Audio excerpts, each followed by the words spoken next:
So today in this video, we are actually going to be clear coating the deck that I built several months ago on the front of my she shed. Remember, it's an 8x4 deck. I built it myself with my own two hands, and then it's been 3 months and I have not actually protected it with a clear coat. So today we're gonna do that. You're gonna get to see that whole process from start to finish. Super easy, because if you don't, guess what? The wood is going to get rotted and we are not building this thing again. So let's jump into this project and I'll show you from start to finish how we're gonna do that. Let's get started.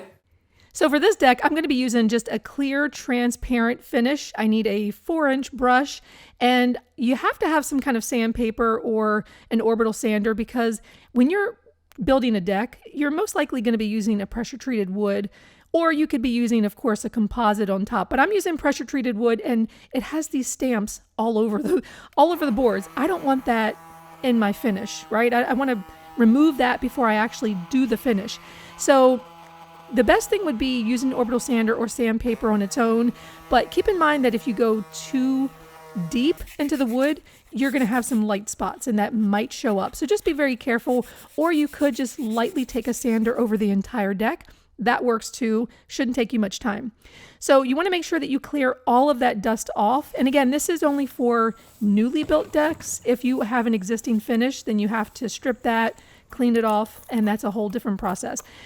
Now, when you're building a deck, most likely you're probably going to have some kind of pencil marks, right?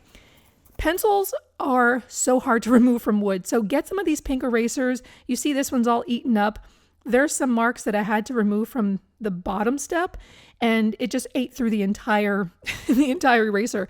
Pencils with erasers, that's not going to work. So get the big pink erasers, and you can get them for like maybe $1 or $2, not very expensive. Now here's a great tip that someone told me recently. They said whenever you're pouring paints and stains from cans, pour it so that if you have any drips, the drips are on the back side of the can and not on the front, so that you don't cover up the name of the paint.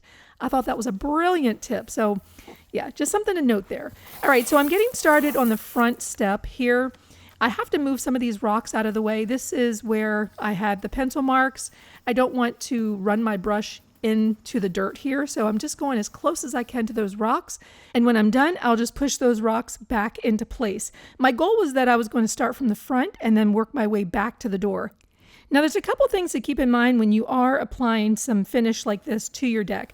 Now, if you're actually working in sections, you want to make sure that you are overlapping so that you don't get two separate colors. You see on that first step there how it's a little darker to the left and then it's a little lighter to the right.